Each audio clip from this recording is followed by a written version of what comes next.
The oncologist's voice faded into white noise somewhere between stage 3 and 12 to 18 months. Thomas Brennan sat motionless in the examination room, fluorescent lights buzzing overhead like insects at a corpse. His hands weathered from decades of mechanical work and violence rested flat on his thighs.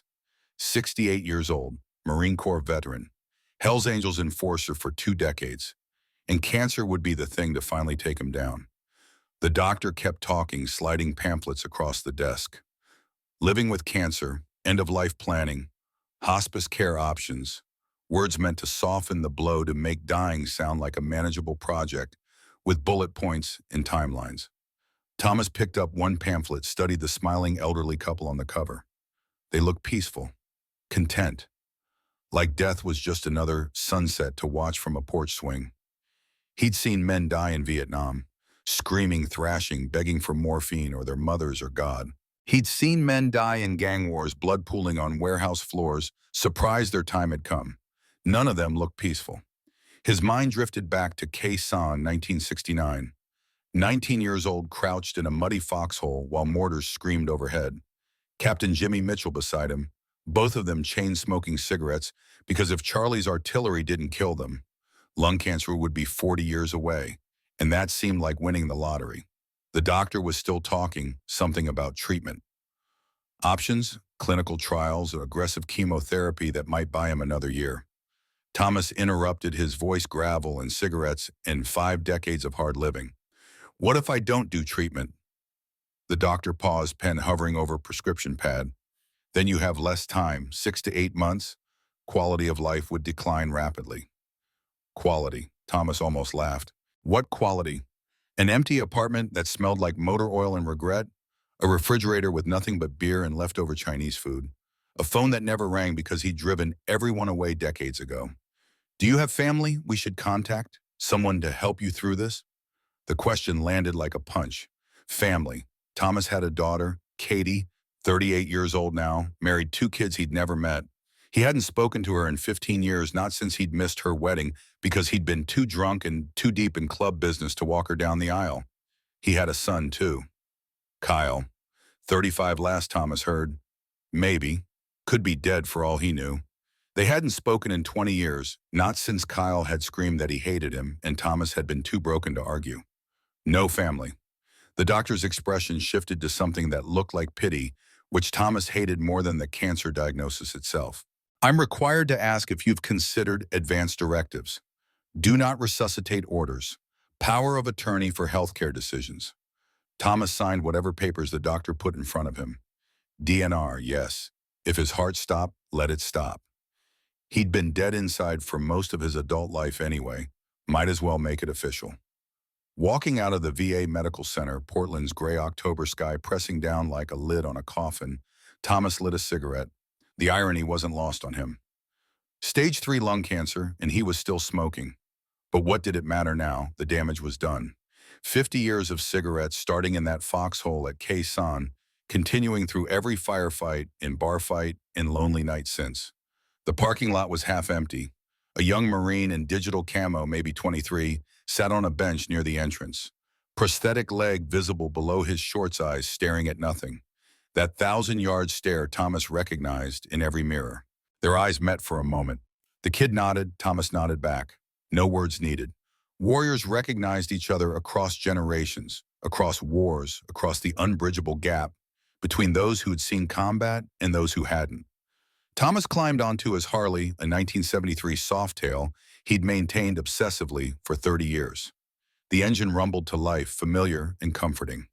This bike had been more faithful than any person in his life. His apartment was in the industrial district, a studio above a mechanic shop where he worked part-time. The climb up the stairs left him winded, which hadn't happened 6 months ago. The cancer was already eating him from the inside. Inside, the space was military neat. Bed made with hospital corners. Dishes clean and put away. No clutter, no decoration, nothing that indicated a person actually lived here. Except for one thing. On the small table by the window sat a photograph in a cheap frame. Katie, maybe 5 years old, sitting on his shoulders at the zoo. Both of them grinning at the camera. She'd been wearing a pink dress. He'd been 33, still thinking he could balance being a father and being an enforcer, still believing he could protect his family from the violence he brought home. Thomas picked up the photo, studied his younger self. That man looked dangerous even while smiling. Tattoos creeping up his neck. Hell's Angels vest. Eyes that had already seen too much. Katie had loved him then, for she understood what he did. Before she walked into the garage and saw him beating a man half to death for missing a protection payment. Before she learned that her father was the monster other children were warned about. His phone sat on the table screen dark. The doctor had been right. He should call someone, let them know he was dying, give them a chance to say goodbye if they wanted. Thomas picked up the phone, pulled up Katie's number. He'd kept it all these years, even though she'd blocked him. Maybe she'd changed numbers. Maybe she'd moved. Maybe she'd gotten on with her life and erased every trace of him. His thumb hovered over the call button. What would he even say? Hey, it's your father, the one who abandoned you. Just wanted to let you know I'm Dean. Hope you're well.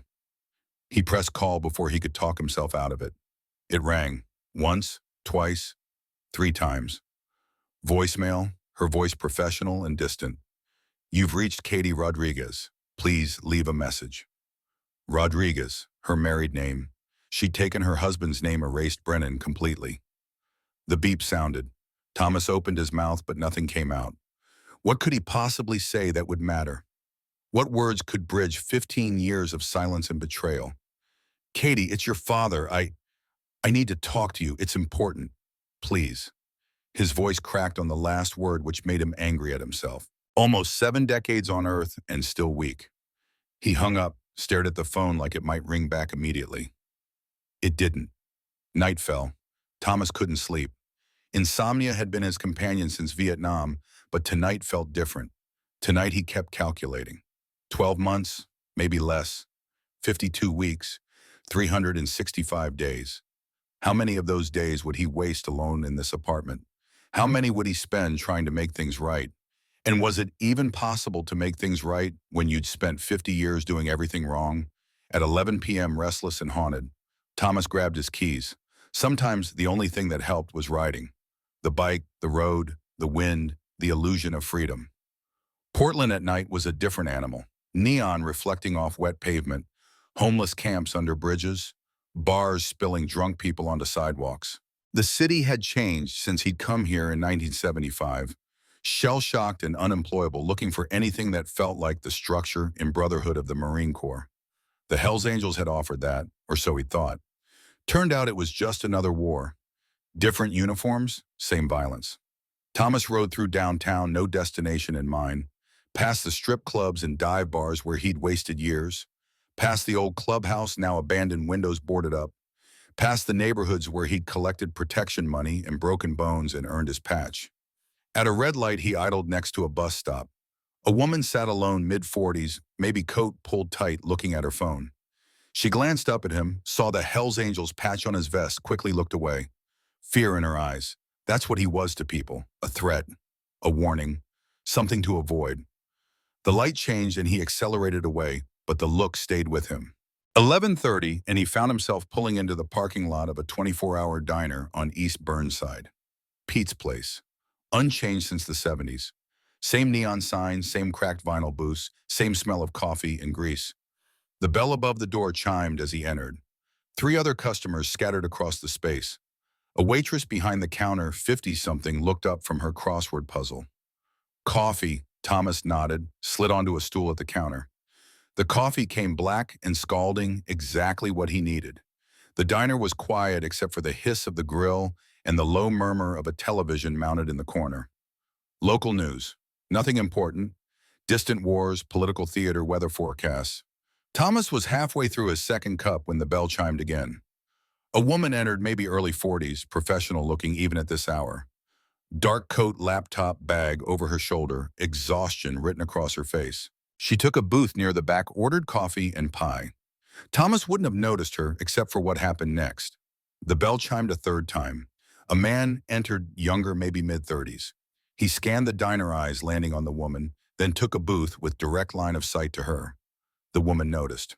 Thomas watched her posture change. Shoulders tightened. Hand moved closer to her purse. She pulled out her phone, pretended to scroll, but her eyes kept flicking to the man. The man stared at her openly. Not the casual glance of a stranger, the focused attention of a predator. Thomas knew that look. He'd seen it in combat. He'd seen it in gang warfare. He'd worn it himself once upon a time. The woman stood abruptly, dropped cash on her table, headed for the door. The man stood too. Thomas's combat instincts dormant for years but never truly gone kicked in. He stood, intercepted the woman near the door. She flinched, startled, probably thinking he was another threat. Old biker with gang-patched knuckles that showed decades of fighting, eyes that had witnessed too much death. But Thomas kept his voice low, gentle, the way he used to talk to Katie when she had nightmares. "Ma'am, don't be alarmed. That man's been following you. I've been watching. Pretend you know me." The woman froze, eyes darting between Thomas and the man behind them. Her training, whatever it was, kicked in. She assessed the situation in seconds. She made her choice. "Dad, is that you? What are you doing here?" Thomas felt something in his chest shift, the word dad, from a stranger's mouth after 15 years of not hearing it from his own daughter. He played along, kept his body angled to shield her from the other man. "Got coffee. You okay?" The woman's voice was steady despite the fear Thomas could see in her eyes. Yeah, I'm fine. Can you walk me to my car?" The man behind them had stopped, sensing the dynamic had changed. Thomas turned, looked directly at him. No words, just the weight of almost 7 decades, 2 tours in Vietnam, 20 years as an enforcer. The kind of look that said, "I know what you are, I know what you were planning, and I will end you if you try it."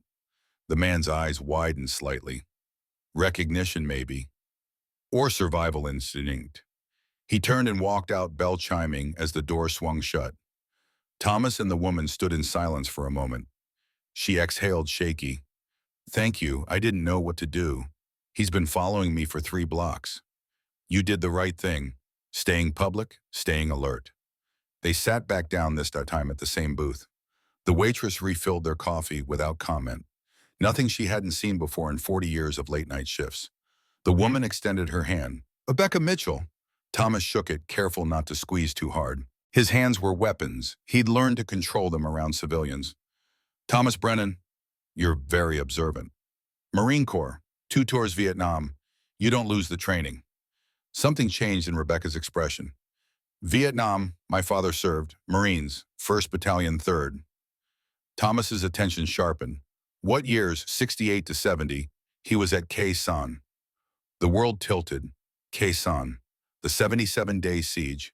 The place where Thomas had learned what it meant to survive when every rational person should have died. What was his name? Captain James Mitchell. Jimmy, from Boston. Thomas's coffee cup clattered against the saucer. His hands were shaking. Jimmy Mitchell, the officer who'd pulled him into a crater when mortars started falling, who'd shared his last cigarettes, who'd saved his life on April 12, 1969, when NVA soldiers overran their position and Thomas had been pinned under enemy fire. "I knew him." Thomas's voice came out rough. "Captain Mitchell, he saved my life." Rebecca's eyes filled with tears. "He never talked about the war. Never, not once. I was 16 when he killed himself. I never knew why." The words hit Thomas like shrapnel. Jimmy Mitchell, dead by his own hand, one more casualty of a war that never really ended. When did he die? 1988, September. He went into the garage, closed the door, started the car. My mother found him. Thomas closed his eyes. 1988, 13 years after the fall of Saigon. 13 years of trying to live with memories that wouldn't fade. Trying to sleep through nightmares that never stopped. Trying to explain to people who would never understand what it meant to watch your brothers die while politicians called it a mistake. "I'm sorry, he was a good man, a good officer. The best." They sat in silence, coffee cooling between them. 2 strangers connected by a war fought 50 years ago. By a man who'd survived Charlie's mortars only to die by his own hand in a quiet garage in America. Rebecca spoke first. "What do you do now? Are you still military?" "Mechanic, part-time, used to be Hell's Angels, enforcer. 20 years, not something I'm proud of." She didn't flinch. "I'm a social worker. I work with veterans, PTSD reintegration family counseling. I see what the war does, what it keeps doing. Then you know it doesn't end. You come home, but part of you stays in the jungle, or the desert, or wherever they sent you to kill people. My father used to have nightmares. I'd hear him screaming from my bedroom. My mother would try to calm him down, but nothing worked. He'd just shake and sweat and cry. Thomas knew those nightmares. He'd had them every night for 50 years. The faces of the men he'd killed, the sounds of artillery, the smell of burning flesh, the weight of a brother's body going limp in your arms. I'm dying. The words came out before Thomas could stop them. Cancer. 12 months, maybe less. Rebecca's professional composure slipped for just a moment. I'm sorry.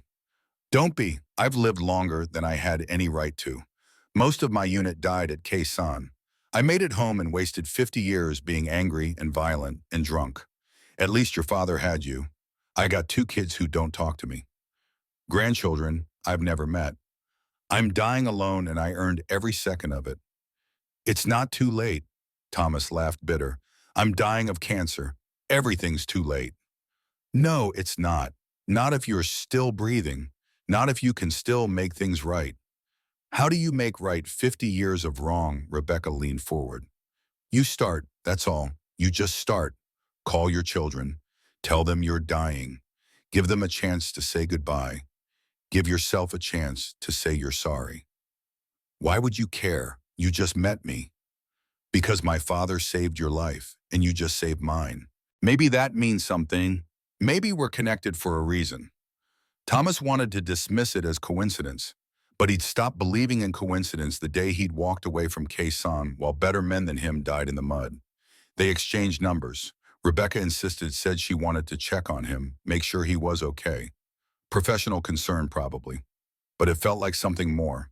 Walking out to the parking lot, Thomas scanned for the man who'd been following Rebecca. Gone. Probably realized the target was no longer vulnerable, no longer alone. Rebecca's car was a sensible sedan, clean and organized. Thomas's Harley sat next to it like a relic from another era. Thank you again. Rebecca's voice was sincere. You probably saved my life tonight. Least I could do for your father's sake. She drove away and Thomas sat on his bike in the empty parking lot watching her taillights disappear into Portland's rain-slicked streets. His phone buzzed. Unknown number. Thomas answered. A voice he hadn't heard in 20 years came through cold and familiar. Hello, old man. Long time. Kyle. His son. The boy he'd abandoned when the Angels had demanded everything and Thomas had given it. The teenager who'd screamed that he hated him and Thomas had been too broken to fight back. Kyle, how did you? Doesn't matter. I'm back in Portland. Thought you should know. Where have you been? Around, prison for a while. You would have known if you'd bothered to check. But you didn't, just like always. The accusation was accurate. Thomas had never checked on Kyle after their final fight, had told himself it was better that way. Let the boy build a life without his father's shadow. I'm sorry, Kyle laughed sharp and cruel. Sorry, that's rich. You know what I've been doing in the last week watching you? The mechanic shop, the apartment, your little ride around the city tonight. You're a predictable old man. Ice ran down Thomas's spine. What do you want? Nothing, just wanted you to know I'm here, I'm watching, and I haven't forgotten any of it. The line went dead. Thomas sat in the dark parking lot, rain starting to fall, phone clutched in his hand. Kyle was back, watching, planning something, and the woman Thomas had saved tonight.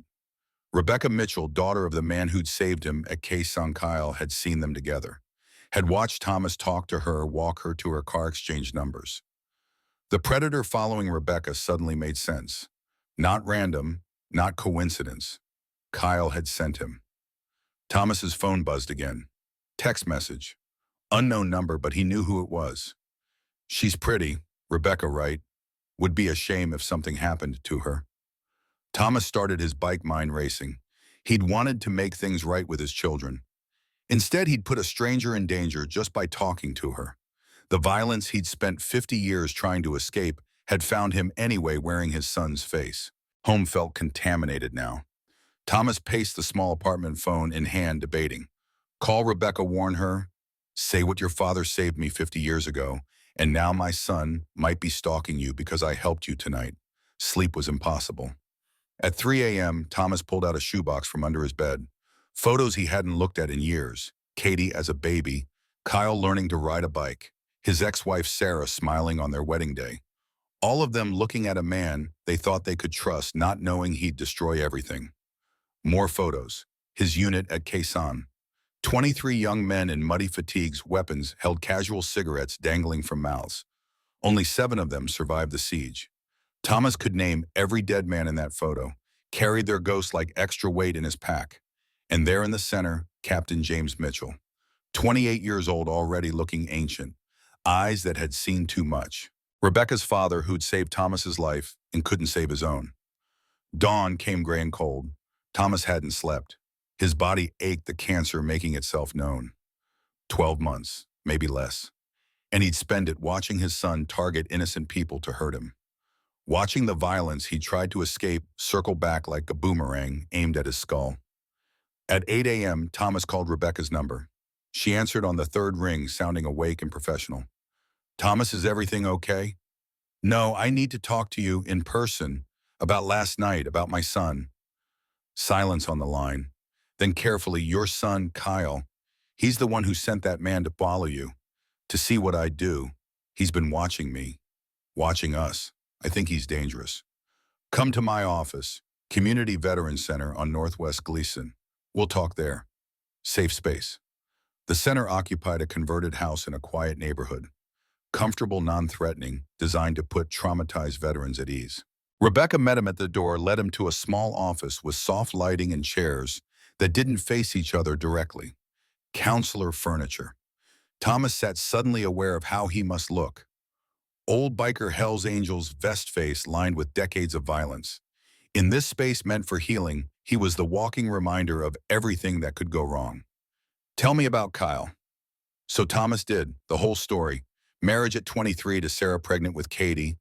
Kyle born 2 years later. Thomas trying to be a father while drowning in PTSD and rage, and the fundamental inability to connect with anyone who hadn't seen combat.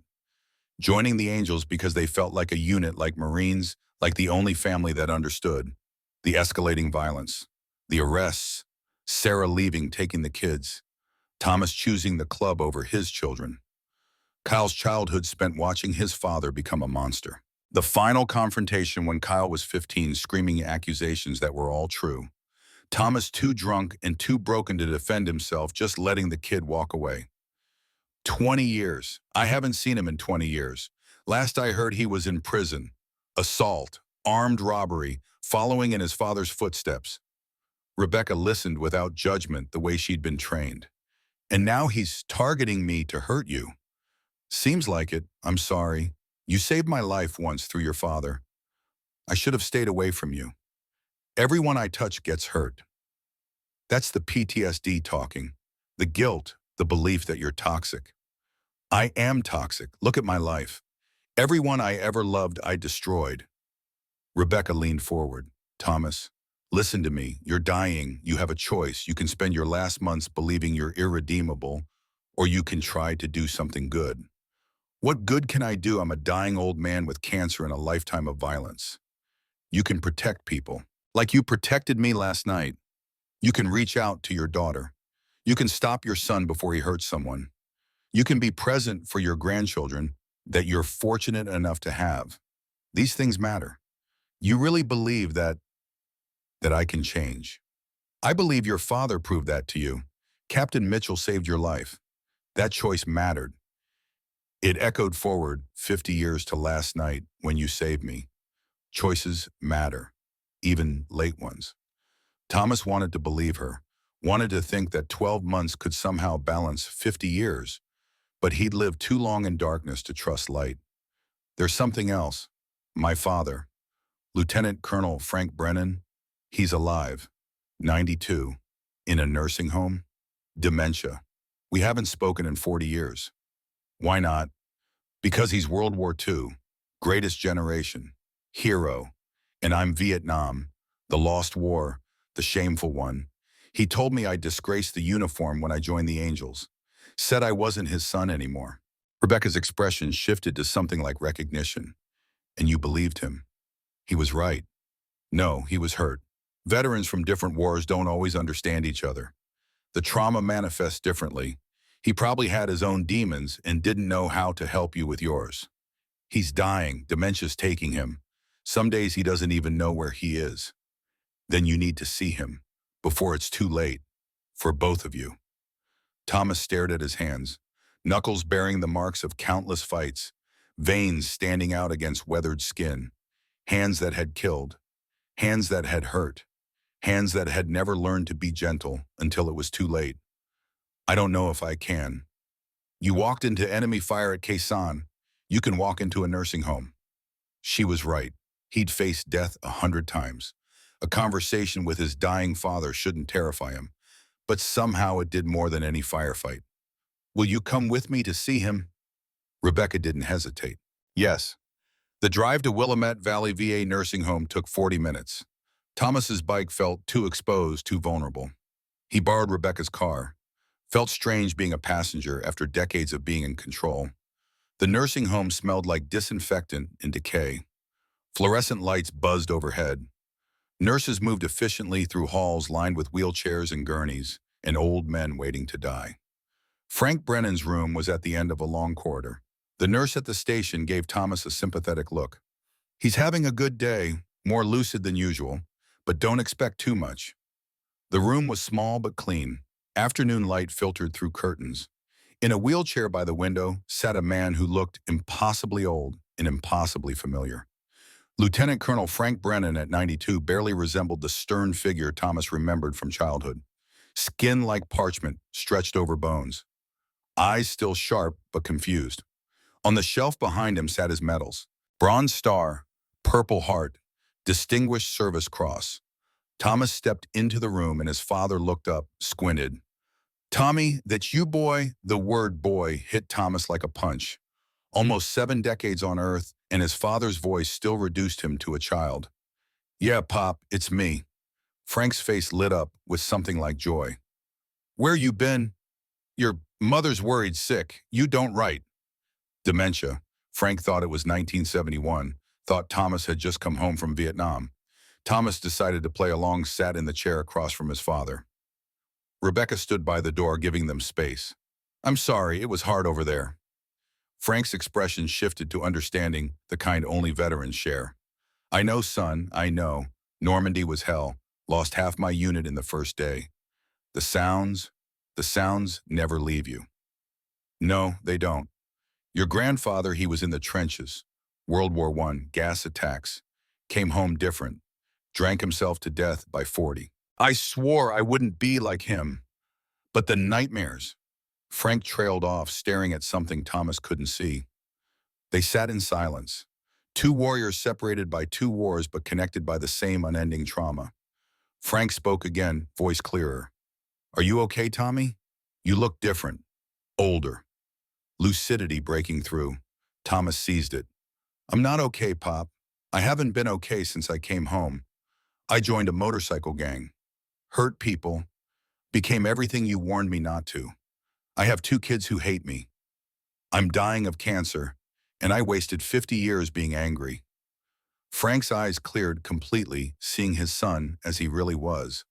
Old, marked by violence, tattooed, wearing a Hells Angels vest in a VA nursing home. Oh, Tommy, what happened to you? Thomas felt tears he'd suppressed for decades trying to break free. I couldn't come home. Not really. Part of me stayed at Khe Sanh, and I didn't know how to live with that.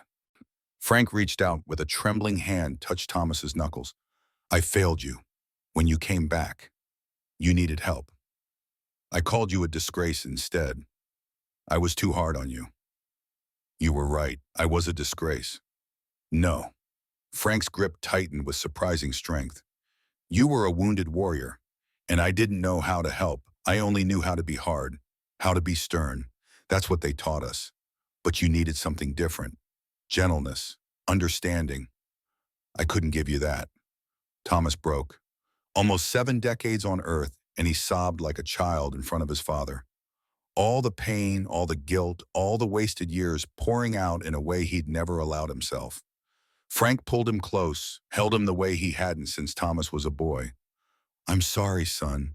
I'm so sorry. I love you. I always loved you. I just didn't know how to show it. Rebecca watched from the doorway, tears streaming down her face. This was what she'd dedicated her life to. This moment. Warriors finding peace before death. When Thomas finally pulled away, wiping his face with rough hands, Frank smiled. Genuine, proud. You still have time, Tommy. Make it right. With your children. With yourself. Be better than I was. I don't know how. Start by being there, that's all. Just be there. Even if they hate you. Even if they can't forgive you. You be there anyway.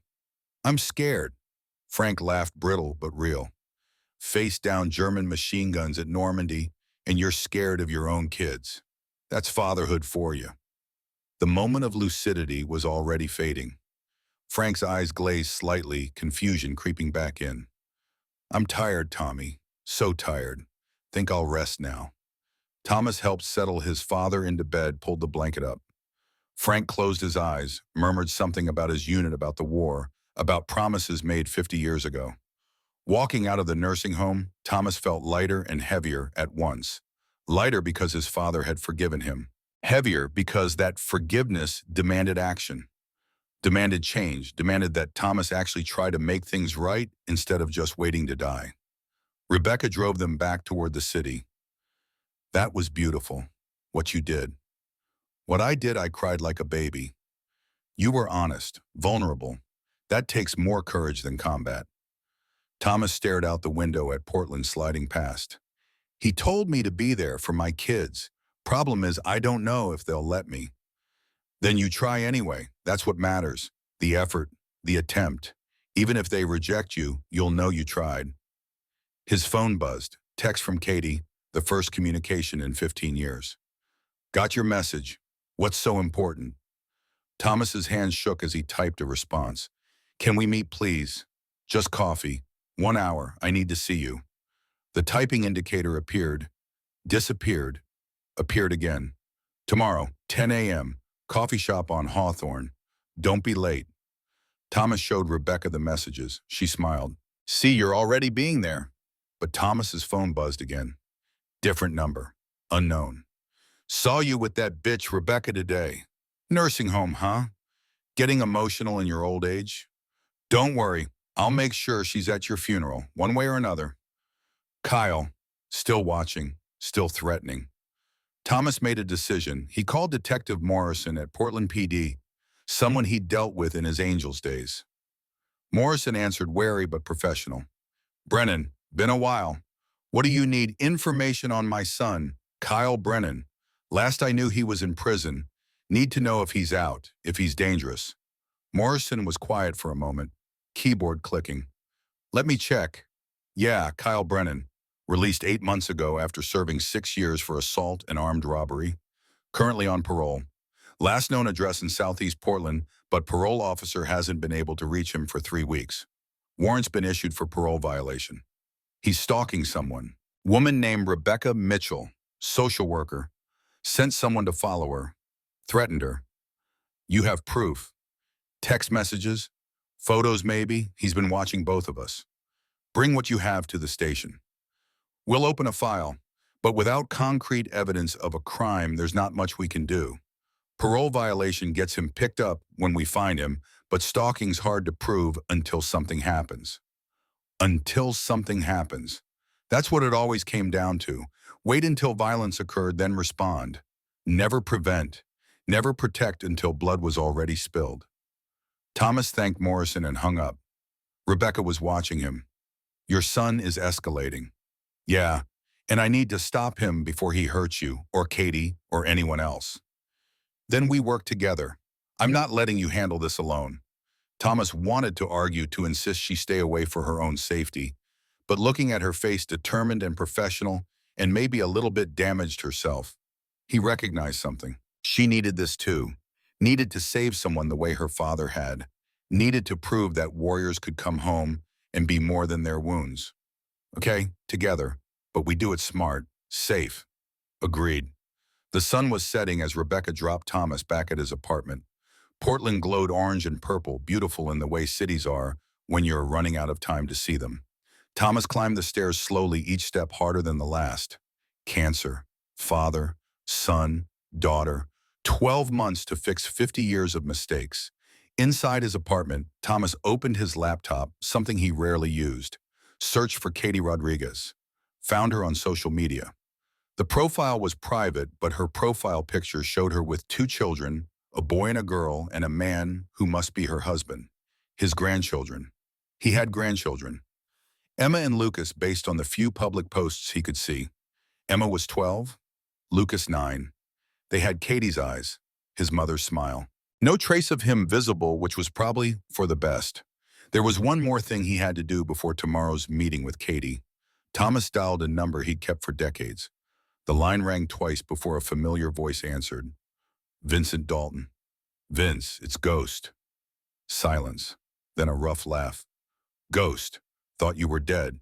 Haven't seen you at the clubhouse in what, 5 years? 10. I've been clean, Vince, out of the life. Nobody's out until they're dead. You know the rules. Vincent Reaper Dalton, 70 years old. Thomas's war buddy from Quezon. But more than that, something Thomas had never told anyone. A secret buried for 6 decades under violence and brotherhood and the lies families tell themselves. Thomas took a breath. I got cancer. 12 months. Figured you should know. Vincent's voice shifted, became almost gentle. Shit. Tom, I'm sorry. That's rough. Yeah, look, I need to ask you something. My son, Kyle.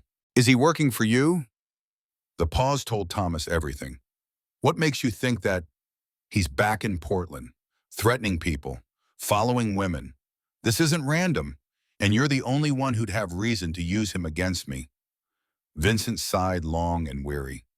Kid came to me 6 months ago, needed money, needed purpose, said he wanted to make his father pay.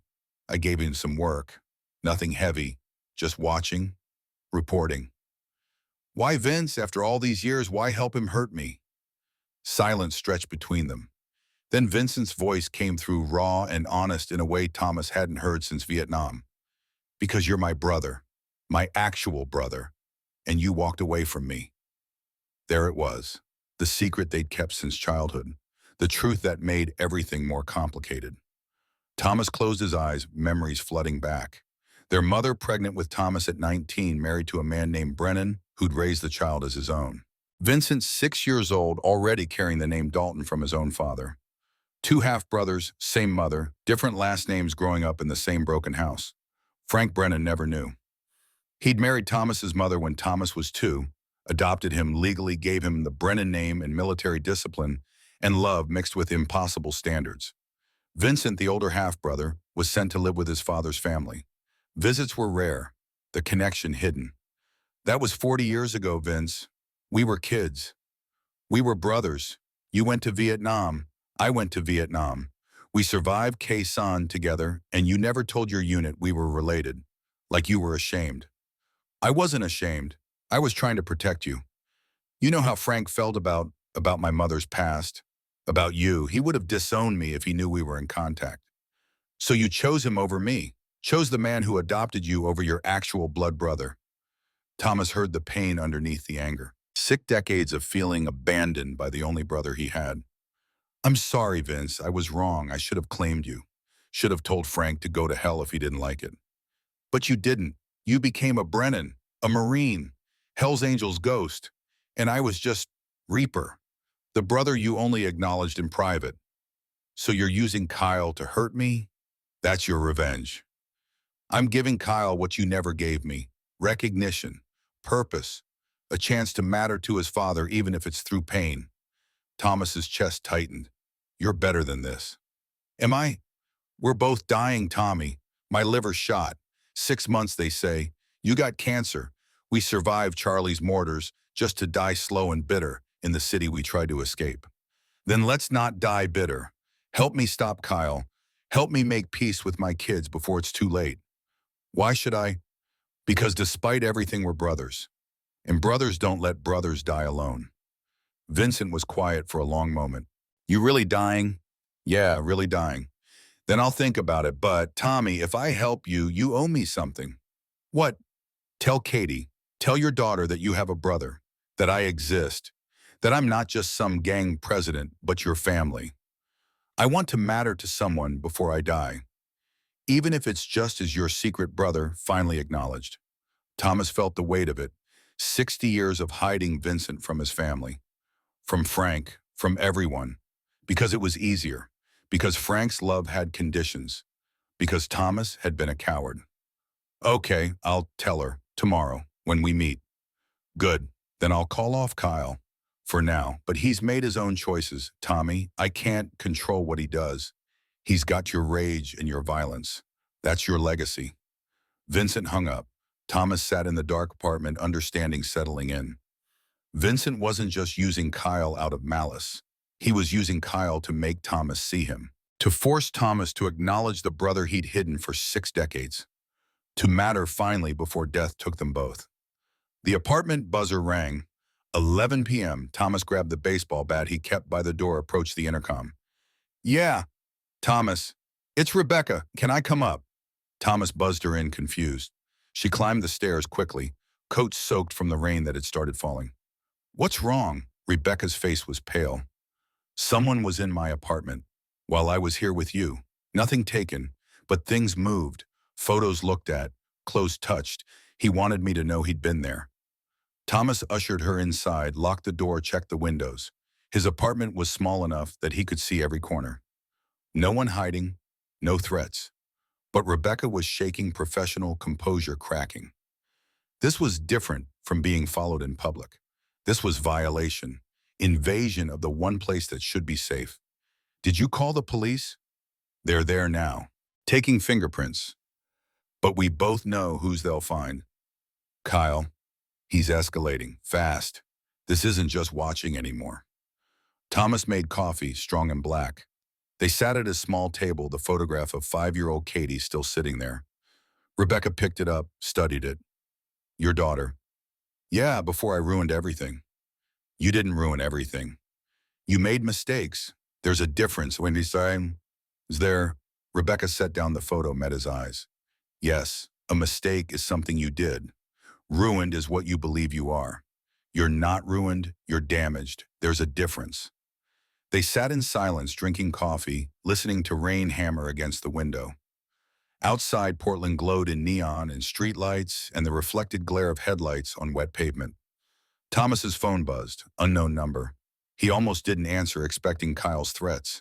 But something made him pick up. A woman's voice, professional. Is this Thomas Brennan?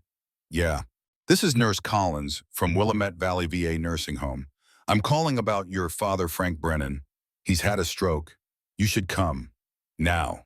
The hospital corridor stretched endless and white under fluorescent glare.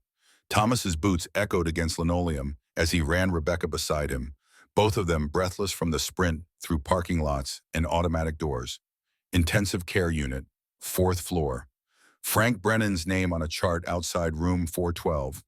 A doctor intercepted them, young woman with exhausted eyes. Family of Frank Brennan. Thomas nodded, unable to speak. Massive ischemic stroke. Left hemisphere. He's stable but unresponsive. The next 72 hours are critical. Through the window, Thomas could see his father. Tubes and wires connected him to machines that beeped in steady rhythm. The old warrior reduced to readings on monitors, breath regulated by technology, life measured in numbers that ticked down like a countdown. Thomas pushed through the door. The room smelled like antiseptic and dying. Frank lay motionless, skin gray against white sheets, eyes closed, chest rising and falling with mechanical precision.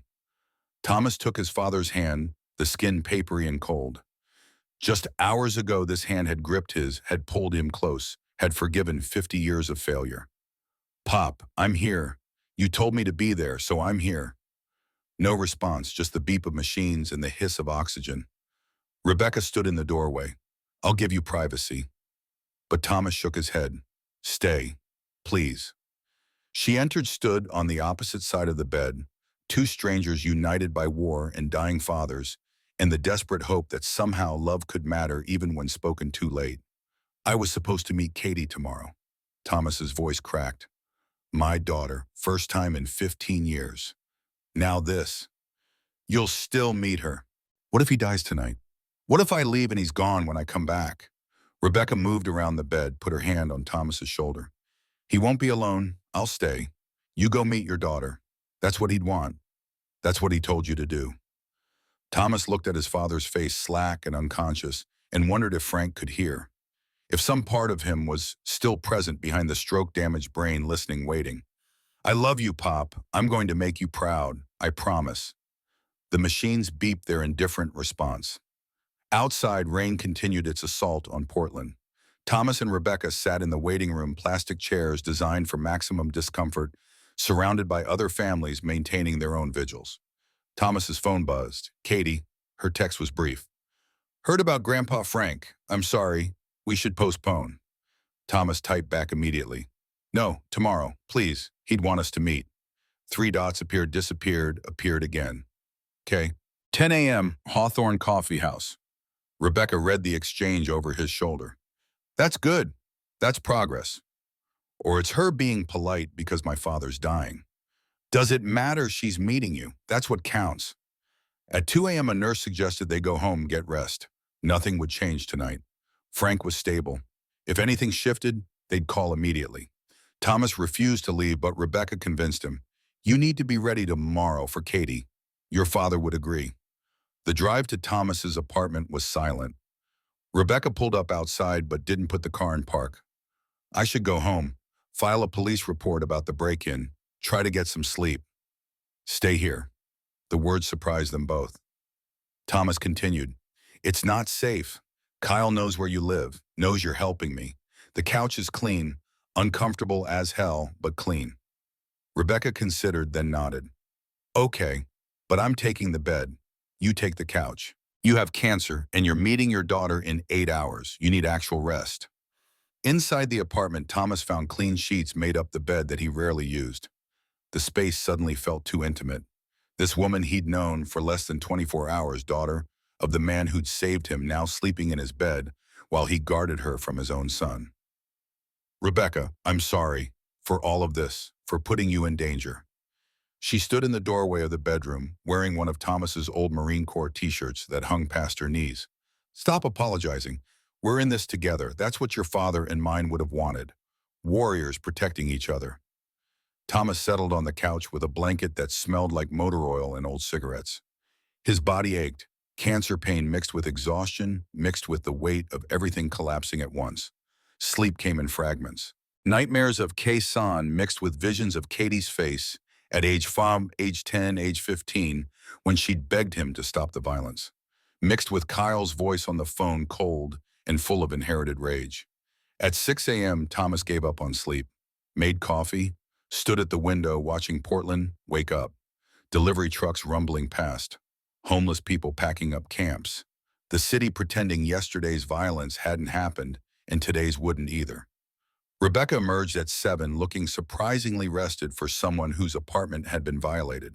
She'd folded the sheets, made the bed with military precision. Army brat, she smiled. My father insisted we keep things shipshape. Old habits. They drank coffee in comfortable silence, both understanding that words were insufficient for what they faced. At 8, Thomas showered, changed into clean clothes. Jeans, plain black t-shirt, leather jacket without the Hells Angels patch. He wanted Katie to see him as a father, not a criminal. Wanted her to see the possibility of change, not just the reality of what he'd been. Rebecca drove him to Hawthorne, the neighborhood transformed by gentrification into coffee shops and boutiques, and young people who'd never known Portland's rougher days. The coffee shop was deliberately rustic, all exposed brick in Edison bulbs.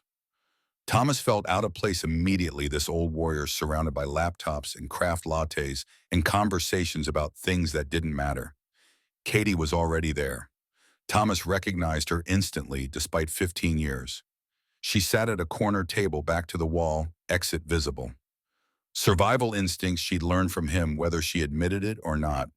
38 years old now. Dark hair pulled back, wedding ring, tired eyes that had seen too much responsibility. She looked like her mother, but moved like him, all coiled tension and readiness. She saw him and her face went carefully neutral. Not angry, not welcoming, just waiting. Thomas crossed the room feeling like he was walking through enemy fire. each step deliberate, each breath measured. Katie, Thomas, not Dad, Thomas. The distance calculated and intentional. He sat across from her, hands flat on the table, non-threatening, open. Silence stretched between them, 15 years compressed into seconds that felt like combat. Katie spoke first. What's so important? You've been silent my entire adult life. Now suddenly you need to talk. I'm dying. Cancer. 12 months, maybe less. Her expression flickered. Surprise, maybe pain. Quickly suppressed. I'm sorry. Don't be, I earned it.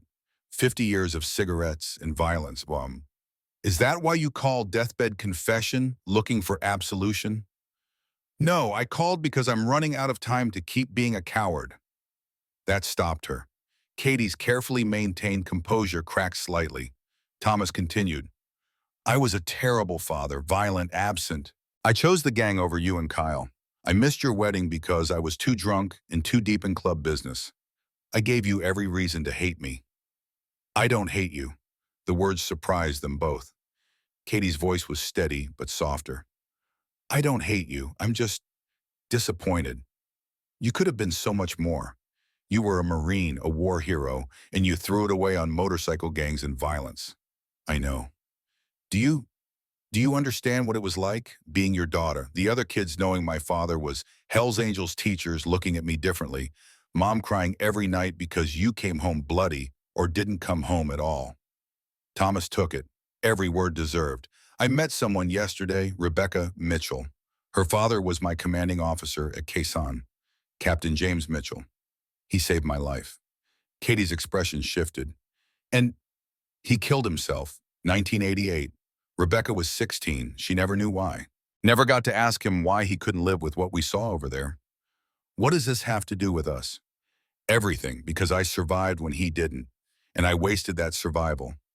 But Rebecca, she became a social worker, helps veterans, turns her pain into purpose. And I thought maybe that's what I should have done. Maybe I should have been a father instead of a ghost. Katie's eyes were wet, but she didn't cry. You can't rewrite 50 years in 12 months. I know, but maybe I can make the last year matter. Maybe I can meet my grandchildren. Maybe I can be on it for once in my life. Emma and Lucas, Katie's voice was careful. They're good kids, smart, kind, everything you weren't. The accusation landed, but Thomas didn't flinch. I'd like to meet them, if you'll let me. Why should I? So they can get attached and then watch you die, so they can learn what it's like to love someone who's leaving. Because it's better than never knowing. Because I can tell them stories about your childhood that you've forgotten. Because I can show them that even people who fail can try to do better at the end.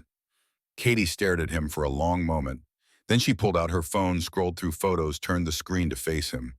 A girl, maybe 12, dark hair and serious eyes. A boy, 9 or 10, grinning with missing teeth. Emma wants to be a social worker, help veterans. Lucas wants to be a Marine, like his grandfather. Thomas's breath caught. He knows about me. I told them the truth, that their grandfather served in Vietnam, that he struggled after, that he made mistakes, that we don't see him. What did they say? Lucas asked if you were still away, if he could meet you. I said no. And now, Katie put her phone away. Now Grandpa Frank is dying and you're dying, and I'm realizing that maybe grudges matter less than I thought. Movement outside caught Thomas's eye. A figure across the street, partially obscured by a parked car. Male mid-30s watching the coffee shop. Kyle. Thomas's body went rigid, combat instincts overriding everything. Katie noticed immediately. What's wrong? My son, your brother, he's outside. Katie turned, scanned the street. Kyle's here in Portland. He's been watching me, threatening people, working for Vincent Dalton. Vincent, the gang president. Katie's face paled. Thomas, what did you get involved in? Nothing. I've been out for 10 years. But Kyle found Vincent, and Vincent's using him. The figure moved, stepped into clearer view. Kyle looked like his father at 35. Same build, same coiled tension, same eyes that had seen too much violence too young. Katie's phone rang, unknown number. She answered on speaker. Kyle's voice cold and familiar. Hello, sister. Long time. Katie's hand trembled. Kyle, where are you? Right outside, watching Dad reconnect with his favorite child. Touching. What do you want? Same thing I've always wanted, for him to pay, for abandoning us, for choosing violence over family, for being exactly what he swore he'd never be. Thomas took the phone. Kyle, this is between us. Leave Katie out of it. Leave her out. You left us both, or did you forget I was 8 when you walked away? 8, and I spent the next 27 years becoming exactly what you made me. I know, and I'm sorry. Kyle laughed sharp and cruel. Sorry, that's beautiful. You know what I did this morning that visited your friend Rebecca's place again. Nice photos she has. Really loved her father. Be a shame if something happened to her. Thomas was out of his seat moving toward the door. Katie grabbed his arm. Don't, that's what he wants, to make you react. But Thomas was already outside scanning the street. Kyle was gone, vanished like smoke. Thomas called Rebecca. It rang 6 times before she answered, voice groggy. Thomas, what's wrong? Kyle threatened you. Are you okay? Is anyone there? I'm fine. I'm at your apartment.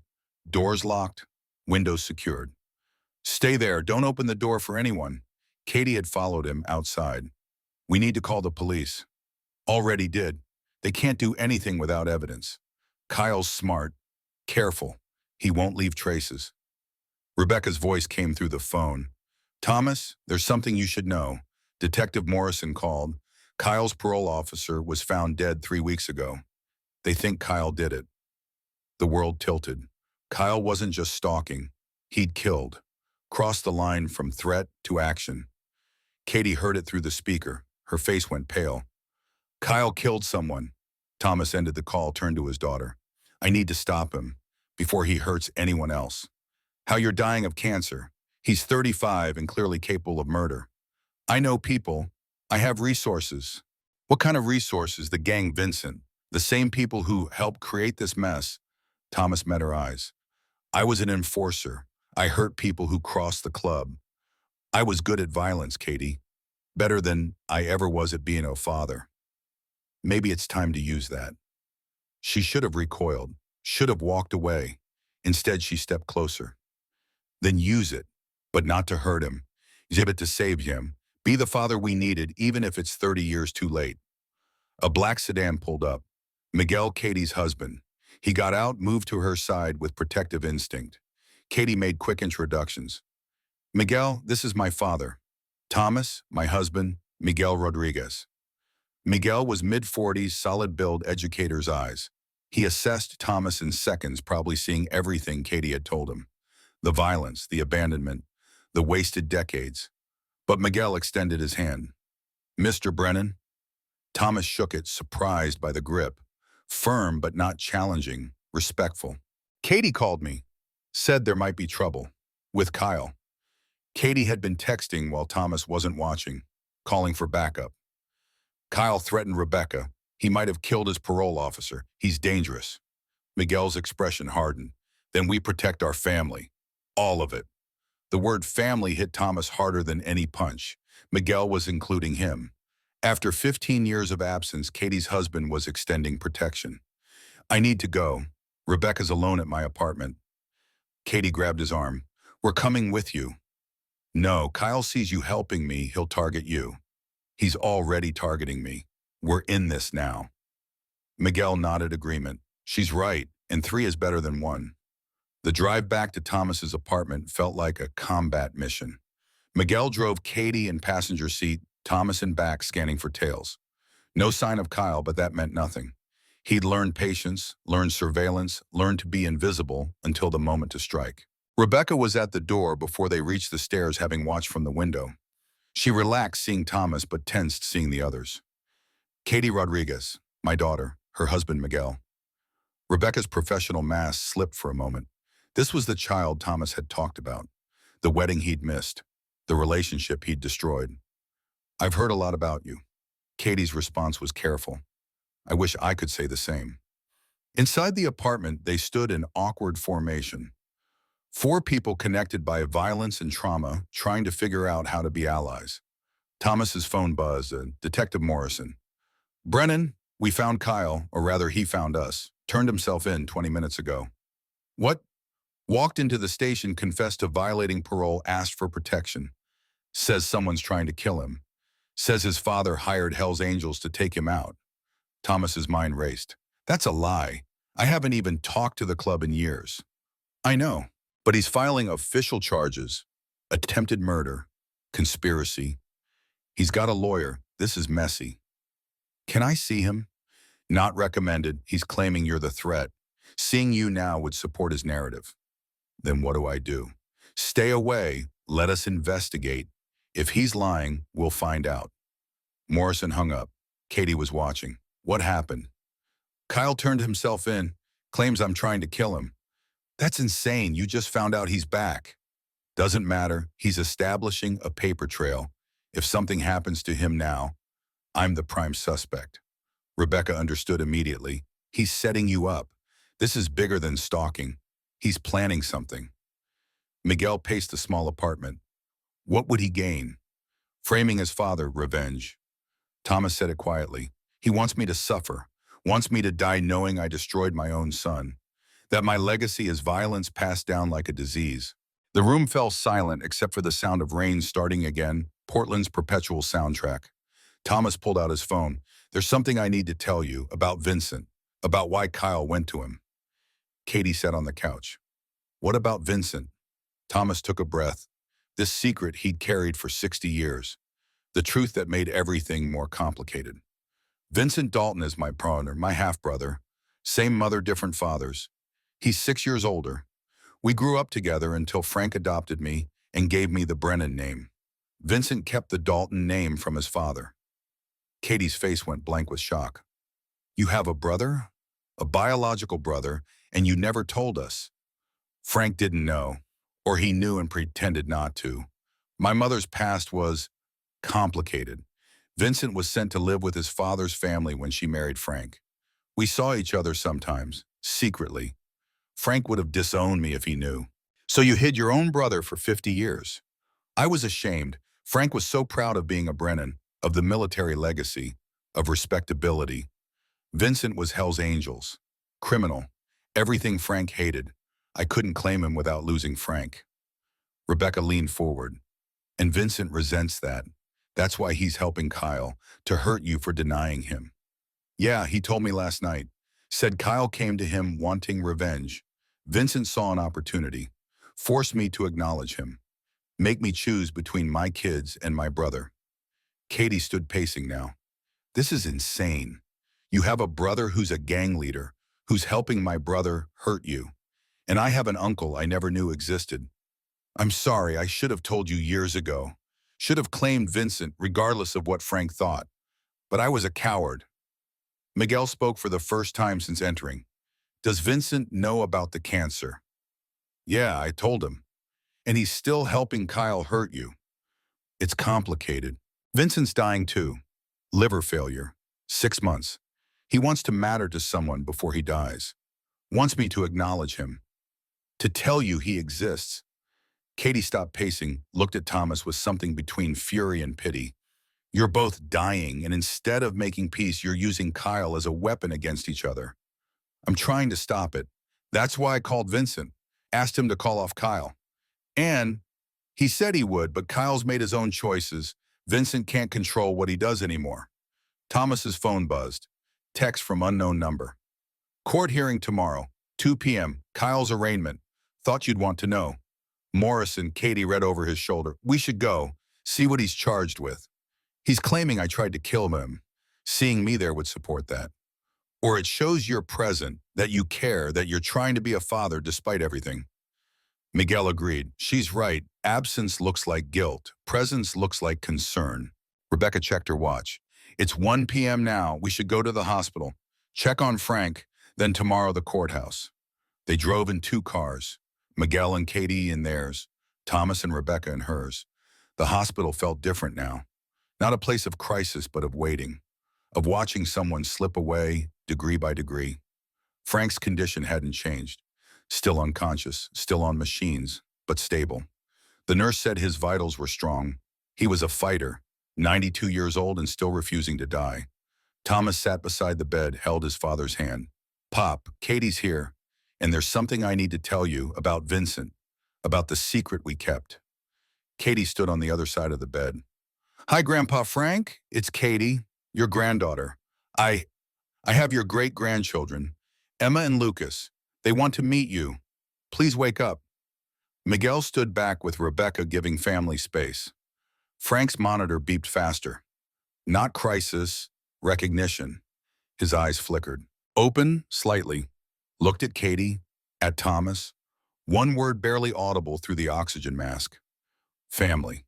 Then his eyes closed again, but the heart monitor stayed steady. He knew, somehow through the stroke damage, he knew they were there. They stayed for an hour. Katie showing Frank photos of Emma and Lucas on her phone, even though he couldn't see them. Talking about her life. Her teaching job at Roosevelt High School. Miguel's counseling work. The grandchildren Frank had never met. Thomas watched his daughter become animated, talking about her students. About the kids she taught American history to. About the project Lucas was doing on Marines in Vietnam. About Emma's plan to study social work. This was the life he'd missed. 15 years of Katie becoming this person, confident, compassionate, strong. Everything she'd become despite him, not because of him. When they left, Katie walked Thomas to the parking lot. Thank you for today, for trying. I should have tried 30 years ago. But you're trying now. That's what matters to Lucas. To me. What about Kyle? Katie's expression darkened. Kyle's an adult. He's made his choices. You can't save him if he doesn't want to be saved. He's my son. He's also dangerous. You saw what he did, the murder, the stalking, the threats. At some point, you have to protect the people who want you in their lives instead of chasing the ones who don't. The words hurt because they were true. Katie hugged him, brief but genuine. Court tomorrow, 2 p.m. We'll be there. She drove away with Miguel, leaving Thomas and Rebecca in the parking lot. You did good today. Rebecca's voice was warm.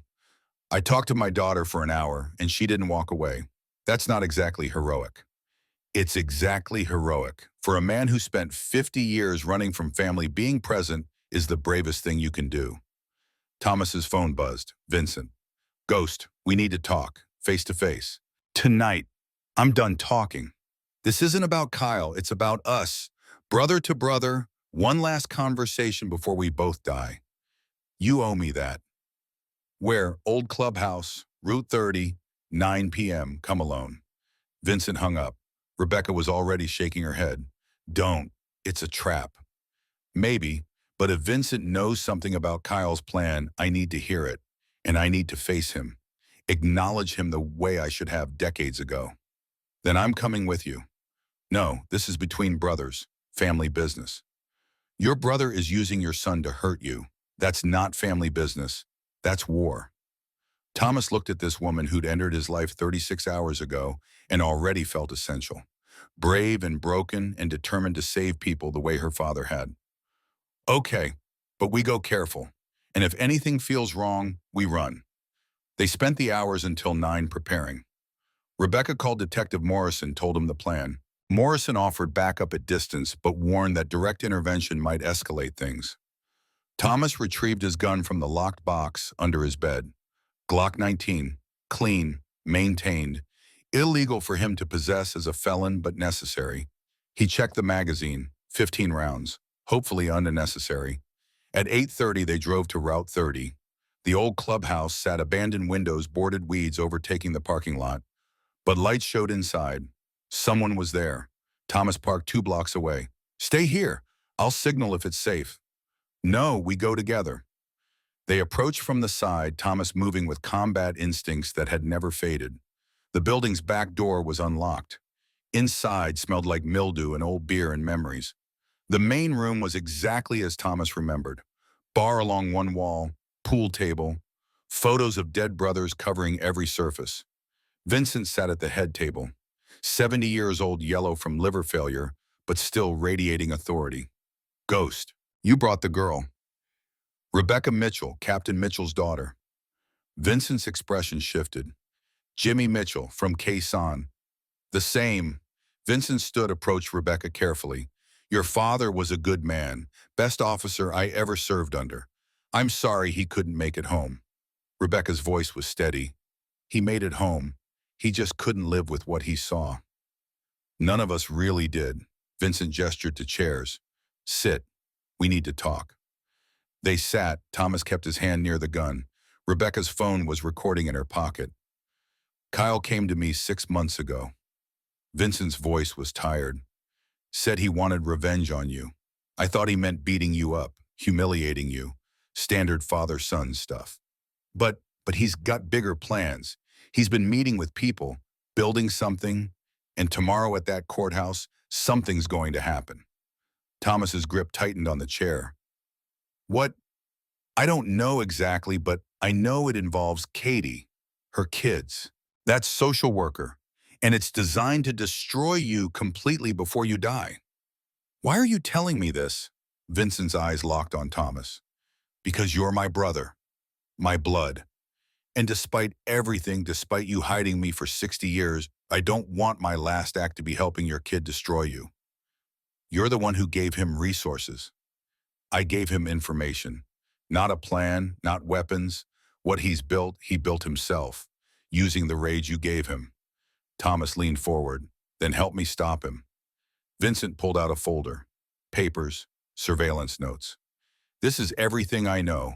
Kyle's been in contact with someone. I think it's someone from your past. Someone with a grudge. Thomas flipped through the pages. Names he recognized, old enemies, people he'd hurt during his enforcer days. One name stood out, Marcus Webb, a man Thomas had beaten nearly to death 20 years ago for stealing from the club, a man who'd sworn revenge, a man who'd just been released from prison 2 months ago. Webb, Kyle's working with Marcus Webb. Looks like it. Webb wants you dead. Kyle wants you destroyed. They found each other. Rebecca spoke for the first time. What's the plan? What are they going to do? Vincent shook his head. I don't know, but it happens tomorrow, at the courthouse. Kyle's arraignment is a setup. They're going to do something public. Something that hurts Thomas in front of his family. Thomas stood. Then we don't go. We keep Katie and the kids away. Won't matter. If you don't show, they'll come to you. Better to face it on your terms. Vincent stood too, walked to Thomas, face to face. Brothers separated by 6 decades of lies and 6 years of age. I'm sorry, Tommy, for helping Kyle, for being bitter, for wasting our last months being enemies instead of brothers. Thomas felt his throat tighten. I'm sorry, too, for hiding you, for being ashamed, for choosing Frank's approval over your existence. They stood in silence. Then Vincent pulled Thomas into a hug, hard and brief, the way brothers do when they've wasted too much time being anything else. Tell Katie about me, please. Before I die, I want someone to know I mattered to you. I already did, this afternoon. She knows she has an uncle. Vincent's face transformed, relief, gratitude, something that looked like peace. Thank you. They left the clubhouse, Thomas and Rebecca driving back toward the city. You believe him? Rebecca asked. Yeah, Vincent's dying. He's got no reason to lie. And if Kyle's working with Webb, this is bigger than I thought. What do?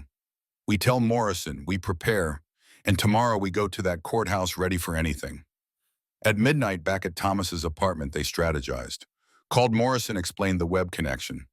Morrison ran the name, confirmed Webb was out of prison, current whereabouts unknown. I'll have extra security at the courthouse. But Brennan, if this is a setup, you should stay away. Can't. If I don't show, they'll go after Katie. Better me than her. They tried to sleep. Thomas on the couch, Rebecca in the bedroom. But sleep was impossible. At 3 a.m. they gave up, sat at the small table, drinking coffee, watching the clock tick toward morning. Your father would be proud of you, Rebecca said it quietly. Captain Mitchell, he saved your life so you could do this. Save your family. Stop your son from destroying himself. Or I'm about to get everyone killed. No, you're about to be present. That's all any father can do. Dawn came gray and cold. They dressed in silence. Thomas wore a clean shirt, decent jeans, jacket, trying to look like a father, not a criminal. Katie and Miguel met them at the courthouse. Emma and Lucas were with them. Thomas's breath caught. His grandchildren. In person, not photos. Real. Lucas ran up to him. Grandpa Thomas, Mom said we could come see you. Emma hung back, 12 years old and cautious, but watching him with curious eyes. Thomas knelt down eye level with Lucas. Hey, buddy, I'm glad you're here. Are you really a Marine from Vietnam? I was, long time ago. That's so cool. I want to be a Marine too. Katie was watching this interaction, tears in her eyes, Miguel's hand on her shoulder. Emma approached slowly. Hi, I'm Emma. Hi, Emma. Your mom tells me you want to be a social worker. Yeah, help people, like Rebecca. Rebecca stepped forward, extended her hand to Emma. I work with veterans. Maybe you could volunteer at the center sometime. Learn about the work. Emma's face lit up. Really, really. The moment was interrupted by Detective Morrison approaching. Brennan, we need to talk. Kyle's lawyer is pushing for immediate release. Claims you're the threat, not him. Judge is considering it. He killed his parole officer. We have no proof.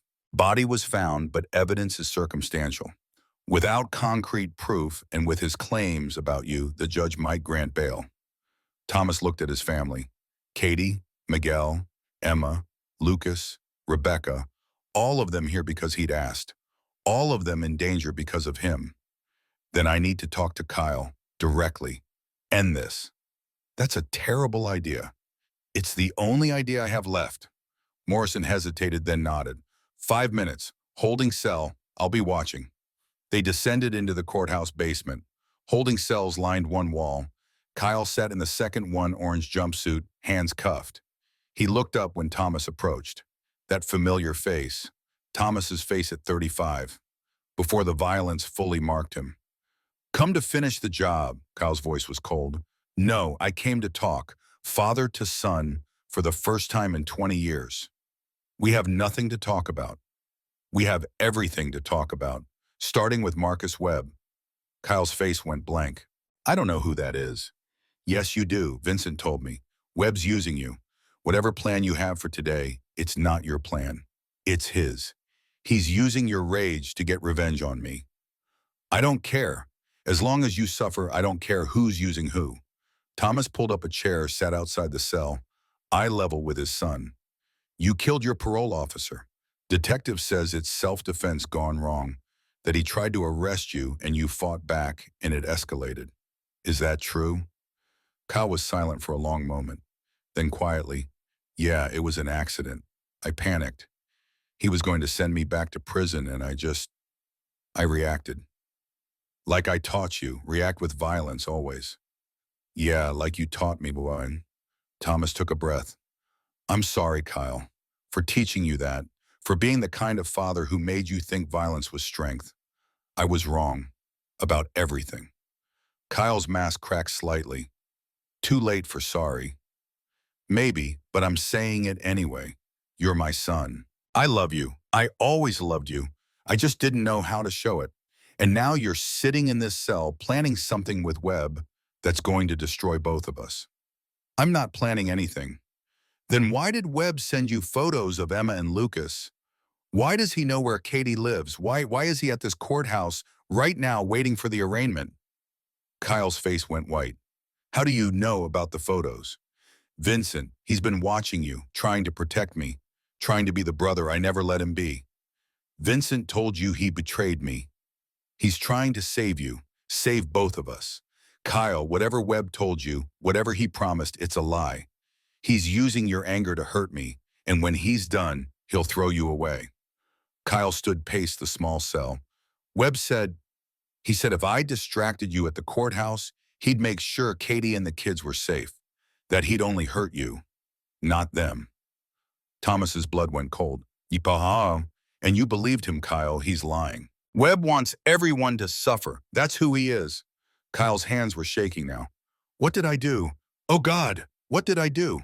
Where's Webb? What's the plan? He's supposed to approach Katie during the arraignment, say something to make you react, make you violent in front of the judge, prove you're dangerous. And then I don't know. He said that was it. But he had a gun. I saw it when we met last night. Thomas was on his feet. Morrison, we need to evacuate now. Webb's here with a weapon. But it was too late. Upstairs in the courtroom corridor, chaos erupted. Gunshots, screaming. Thomas ran. Thomas took the stairs, three at a time, gun drawn, Morrison behind him shouting orders into his radio. The courthouse erupted into controlled chaos, bailiffs hurting civilians, officers converging on the sound of gunfire. The corridor outside courtroom 3 was a war zone. People pressed against walls, some lying flat, others running. Thomas scanned for his family, heart hammering against his ribs. There, Katie shielding Emma and Lucas against a door. Miguel standing in front of them, arms spread wide, and approaching them, gun raised, was Marcus Webb. 52 years old, prison lean eyes burning with 20 years of stored rage. The man Thomas had beaten so badly he'd needed reconstructive surgery. The man who'd sworn revenge even as blood filled his mouth. Brennan, Webb's voice carried over the chaos. There you are. Come to watch your family die. Thomas stepped into the open weapon at his side, but visible. This is between us, Webb. Let them go. Between us, you took everything from me. My face, my pride. 20 years of my life in prison because you beat me so bad the cops actually charged me with something to cover for you. Now I take everything from you. Katie's voice was steady despite the terror in her eyes. Thomas, get the kids out of here. But Emma and Lucas were frozen. 9 and 12 years old, watching their grandfather face down a gunman. Watching something no child should see. Thomas kept his voice calm, the same tone he'd used in combat. Webb, you want me to suffer, shooting them makes it quick, makes it meaningless. You want real revenge. You take me, alive. Make it last.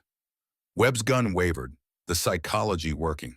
A man who had spent 2 decades planning revenge wouldn't want it over in seconds. You think I'm stupid? You think I don't know you're armed, that cops are everywhere? I am armed, and I'm offering to put my gun down, right here, right now. You take me instead of them. That's the trade, Morrison hissed behind Thomas. Don't, that's suicide. But Thomas was already lowering the Glock to the floor, kicking it away, hands up, empty. See, unarmed, vulnerable. Everything you were when I beat you. Now you get to return the favor. Just let my family walk. Webb's face contorted with indecision. His gun swung between Thomas and Katie, 20 years of rage warring with the satisfaction of a better revenge. The moment stretched. Thomas could see every detail. Webb's finger on the trigger, Katie's arms around the children, Miguel calculating if he could charge Webb before he fired, Rebecca emerging from a doorway phone to her ear, speaking urgently to someone. Then Kyle appeared. He'd escaped somehow during the chaos. Still in orange jumpsuit, hands still cuffed but moving fast. He didn't go for Webb's gun. He went for his father. Threw himself between Thomas and Webb. No, you want to hurt him? You go through me first. Webb spun confused. Kyle, what are you doing? This was the plan. Plans changed. He's my father. I hate him, but he's mine. You don't touch him. Thomas's chest constricted. Kyle, his son, the boy he'd abandoned, choosing to be a shield. Kyle, move. Thomas tried to push him aside, but Kyle held firm. No, I spent 20 years hating you for choosing violence. I'm not letting you die to violence. Not today. Webb's face went red. You little shit, you're just like him, weak, pathetic. The gun swung toward Kyle. 3 things happened simultaneously. Morrison's SWAT team breached from the stairwell, flashbang rolling across the floor. Rebecca threw herself at Emma and Lucas, covering them. And Thomas, unarmed and dying of cancer, lunged at Webb. The flashbang detonated, light and sound obliterating the world. Thomas hit Webb mid-torso, decades of training overriding his failing body. They went down hard. Webb's gun skittered across tile. Hands grabbed Thomas, pulled him back. SWAT officers swarming. Webb face down, knee in his spine cuffs clicking shut. Shooter secured. Shooter secured. Thomas rolled onto his side, gasping. Cancer pain mixing with adrenaline crash. His lungs burned. His vision swam. Katie was there, hands on his face. Thomas, stay with me, medic. Kyle knelt beside his cuffed hands, awkward.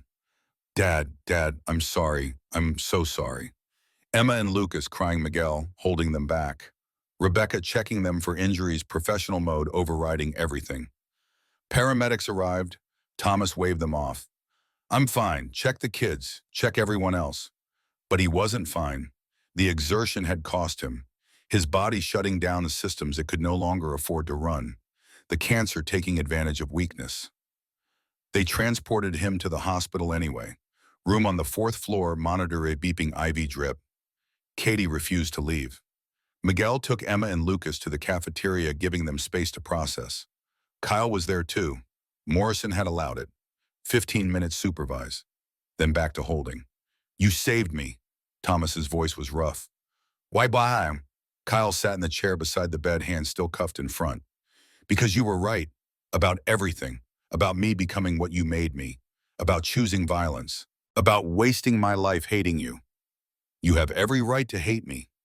Maybe, but hate was killing me. Same way it killed you. I don't want to spend the rest of my life like you spent yours.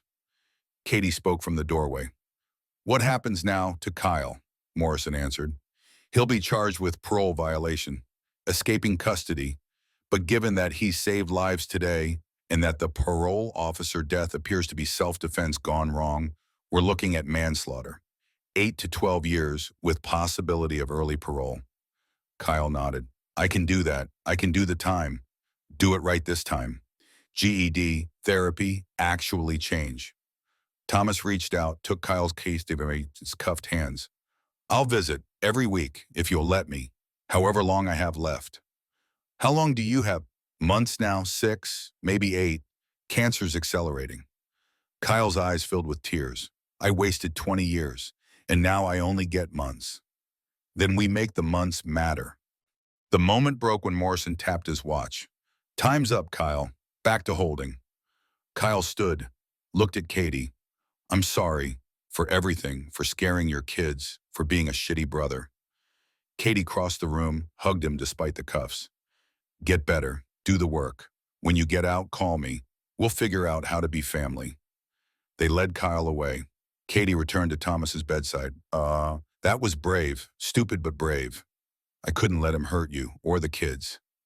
I know, and that's the difference between the father you were and the father you're becoming. Emma and Lucas burst in, Miguel following. Lucas ran to the bed. Grandpa, you tackled the bad guy like a real Marine. Emma was more reserved but came closer. Are you okay? I'm okay, better now that you're here. They spent the afternoon in that hospital room, Emma showing Thomas her social work project, Lucas talking about his Marine Corps presentation, Miguel explaining his counseling work, Katie grading papers in the corner. For the first time in 50 years, Thomas felt like part of a family. They released him that evening with strict orders, rest, medication, follow-up in 3 days. The cancer was spreading faster than expected. The confrontation with Webb had accelerated something. His body was giving up. Rebecca drove him home. You scared me today. I scared myself. Kyle stepped in front of a gun for you. That's redemption. For both of you. Thomas looked out the window at Portland sliding past. How much time do I really have? Honestly, 4 to 6 months? Maybe less, the doctor told me while you were sleeping. 4 to 6 months. Not the year he'd hoped for. Not enough time to make up for 50 years, but enough to trauma. Over the following weeks, a new rhythm established itself. Thomas visited Kyle every week. County jail phone, through glass, 30 minutes maximum. They talked about everything. Kyle's childhood, the things Thomas had missed, the ways violence had echoed through generations, the work Kyle was doing in jail therapy, anger management, reading books Thomas recommended. Katie brought Emma and Lucas to Thomas's apartment every Sunday. They'd have dinner, watch movies. Thomas would tell stories about Vietnam, carefully edited for children, about brotherhood and courage and the things worth fighting for, about Captain Mitchell who saved his life, about Frank Brennan who finally forgave him. Emma asked the hardest questions. Grandpa, why did you hurt people when you were in the gang? Thomas didn't lie. Because I was broken inside. The war broke me, and I didn't know how to fix it. So I broke other people instead. It was wrong, and I'm sorry I did it. But you're better now. I'm trying to be. Every day I try my own. Lucas was simpler. He just wanted to be near Thomas, to hear war stories, to learn about honor and duty and sacrifice, to understand what it meant to be a Marine. Will you come to my next presentation at school? If I'm still here, I'll be there. Promise. Thomas looked at this 9-year-old boy who'd adopted him as grandfather without hesitation. Promise, oh please. 6 weeks after the courthouse Frank died, Thomas was with him, Katie too, and Emma and Lucas, who'd visited their great-grandfather every week, reading to him, talking to him, loving him, despite never really knowing him. Frank woke one last time, lucid, clear. He looked at each face. Tommy, you kept your promise. You're here. Yeah, Pop, I am here. And this is Katie all grown up. Katie took his other hand. Hi, Grandpa Frank. Beautiful, so beautiful. Frank's eyes moved to Emma and Lucas. And these are your great-grandchildren, Emma and Lucas. Frank smiled, genuine joy despite the dying. I'm proud of you, son. You did it. You fixed what I broke. You didn't break me, Pop. You did your best. My best wasn't good enough, but yours is. Keep going. Keep being there. Frank's eyes closed. The monitors slowed, steadied, then stopped. Thomas held his father's hand as the nurses came, as they turned off the machines, as 92 years of warrior life ended in peace, surrounded by family. The funeral was everything Frank deserved. Military honors, Marine Corps in dress blues, flag ceremony, 3 volleys, taps echoing across Willamette National Cemetery. Thomas wore his own dress, blues pins gleaming, standing at attention, despite cancer eating him from inside. Katie beside him holding the folded flag. Miguel with the kids, Rebecca standing witness, and in the back, unexpected Vincent Dalton. In civilian clothes, no gang insignia, just an old man paying respects to the stepfather who'd never acknowledged him. After Vincent approached, he was a good man, even if he didn't want me around. Thomas embraced his brother. He knew, at the end. I told him about you, about us. He understood. Did he forgive me for existing? He forgave both of us. For everything. Vincent pulled back, and Thomas saw how much the liver failure had progressed. His brother was yellow, gaunt eyes dimming. How long you got? Weeks, maybe days. Hospice starts tomorrow. I'll visit. We'll do it right this time. Brothers to the end. Vincent smiled. Brothers to the end. Semper Fi Ghost. Semper Fi Reaper. Thomas kept his promise. Visited Vincent in hospice 3 times a week. Brought photos of Katie, Emma, Lucas. Told stories about Frank's funeral. About Kyle in jail doing the work. About the family Vincent had been excluded from finally knowing he existed. Vincent died on a Tuesday in late spring. Thomas was holding his hand, no one else there. Just 2 brothers who'd survived Khe-Sanh only to spend 50 years pretending they weren't related. Tommy, Vincent's voice was barely audible. You think we did okay at the end? Yeah, Vince, we did okay. Good. That's good. Vincent's eyes closed, his breathing stopped. The older brother Thomas had hidden for 6 decades, finally at peace. Thomas arranged the funeral. Small gathering, a few old angels, Katie and her family, Rebecca, Detective Morrison, who'd come to respect both brothers. No military honors for Vincent. He hadn't served honorably enough. But Thomas spoke. This is Vincent Dalton, my brother, my blood. We survived hell together in Vietnam, and we spent 50 years living in different hells at home. He made mistakes, so did I. But at the end, we remembered what mattered, that we were brothers. That family is the only thing that survives us. Katie stepped forward, placed a flower on the casket. I never met you, Uncle Vincent, but you gave me back my father, by challenging him, by forcing him to choose. Thank you for that. They buried Vincent in a civilian cemetery, simple headstone. Thomas visited every week after talking to his brother like he was still there. Summer came. Thomas's health declined steadily. The cancer in his lungs, his bones, his liver. Each week weaker, each breath harder, moving from cane to walker to wheelchair. But he kept his promises. Visited Kyle every week without fail. Went to Lucas's school presentation in a wheelchair, Katie pushing, and listened to his grandson talk about my grandpa, the Marine hero. Watched Emma volunteer at Rebecca's Veterans Center, helping wounded warriors the way Rebecca had helped him. Had Sunday dinners with Katie's family, even when he could barely eat. Just being there. Present. The way Frank had told him. By August, hospice moved equipment into Katie's house. Hospital bed in the living room. Morphine pump, oxygen concentrator, the machinery of dying. I want one more ride. Thomas said it on a clear morning in September. On the Harley, before I can't. Katie tried to argue. The doctor said it was impossible. His body couldn't handle it, but Thomas was determined. I'm dying anyway. Let me die doing something I love. They compromised. Katie rode behind him, arms around his waist like she had as a child. Miguel followed in the car with Emma and Lucas, Rebecca beside him with medical kit. They rode slowly, carefully. Thomas's body too weak for the speed he'd once loved. But the engine rumbled, the wind moved. Portland spread out around them. They rode to the coast, Cannon Beach, sat on the sand, watching waves. Thank you. Katie's voice was soft. For trying, for being here, for being my dad at the end. I should have been your dad at the beginning. But you're here now, that's what matters. Thomas's breathing was labored. The ride had cost him more than he'd admit, but it was worth it. I'm proud of you, the mother you are, the teacher, the person. You became everything I wasn't. I learned from your mistakes. That's its own kind of gift. When they sat until sunset, father and daughter making peace with everything that had been and everything that could never be. Back at Katie's house, Thomas weakened rapidly. The ride had been his last act of defiance. Now his body was done fighting. Days blurred together, moments of lucidity between morphine clouds, faces appearing and disappearing. Katie reading to him, Emma showing him schoolwork, Lucas talking about the Marines. Kyle called from prison. Dad, I heard, they're letting me out for a few hours, on compassionate release. I'm coming to say goodbye. You don't have to.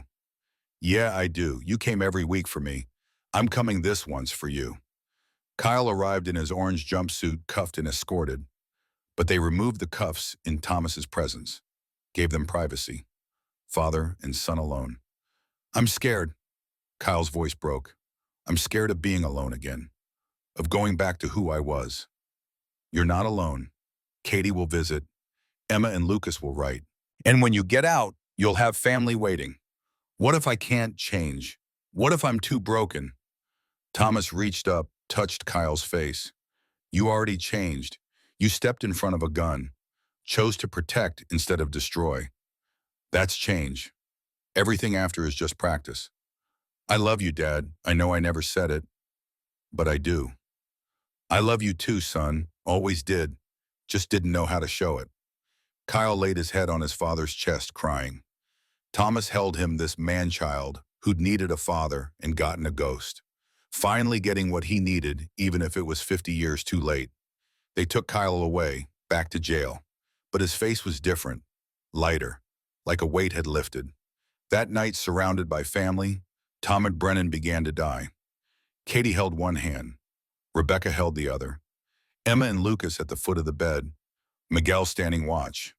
Thomas's breathing changed, shallow, irregular. The death rattle Rebecca had heard in so many veterans. But he opened his eyes one last time, looked at each face and smiled. Not morphine haze, not confusion, genuine peace. He tried to speak but couldn't, so he squeezed Katie's hand. 3 times, their old code from when she was little. I love you. Katie squeezed back. 3 times, tears streaming. I love you too, Dad. Thomas's eyes moved to Emma and Lucas, tried to mouth words. They understood anyway. We love you, Grandpa. Emma's voice was steady. You're my hero. Lucas, 9 years old, unashamed of tears. Rebecca leaned close. Your father would be proud. Captain Mitchell, you kept his promise. You lived. Thomas's smile widened slightly. Then his eyes moved to something beyond them. Something they couldn't see. His lips moved, one word barely audible. Brothers. His eyes closed. His chest rose one final time. And then Thomas Brennan, United States Marine Corps, Vietnam veteran, Hells Angels, ghost father, grandfather, broken man who tried at the end to be whole, died. The room filled with the sound of grief. Katie sobbing, Emma and Lucas clinging to their mother. Miguel's arms around all of them. Rebecca standing witness, honoring the fallen the way her father would have wanted. Outside, rain began to fall. Portland weeping for one more warrior come home. The funeral was massive. Marines from every era, veterans from Rebecca's center, Katie's students, Lucas's classmates, teachers, counselors, people Thomas had helped in his last months, people who'd never known him before but knew him at the end. Kyle attended in chains, compassionate release for the burial. He stood between Katie and Rebecca, cuffs hidden under his sleeves, and wept openly. Katie spoke. My father was not a perfect man. He made terrible mistakes, hurt people, destroyed relationships. But at the end, he showed me something important. It's never too late to change, never too late to show up, never too late to be the person you should have been. Rebecca spoke. My father saved Thomas's life at Khe Sanh in 1969. Thomas saved mine 54 years later. And in his last months, Thomas saved his entire family by showing them that redemption is possible, that warriors can come home, that love matters even when it's late. That's his legacy. They buried him at Willamette National Cemetery next to Frank and near Vincent. Three brothers finally together. Marine Corps honors, flag ceremony, 3 volleys, taps. When they lowered the casket, Katie placed Lucas's Marine Corps presentation inside. So he remembers he was a hero, even if he didn't always believe it. Emma placed her social work project. So he knows the work continues. Miguel placed a photo of their family, all of them together at last. So he's never alone. And Kyle, supervised by guards but allowed this moment, placed a letter. So he knows I forgive him, and I'll spend my life being better than he was, the way he wanted. 5 years later, Katie stood in front of a new community center. Brennan Family Veterans Support Center read the sign above the door. Funded by donations, staffed by volunteers dedicated to helping veterans and their families heal.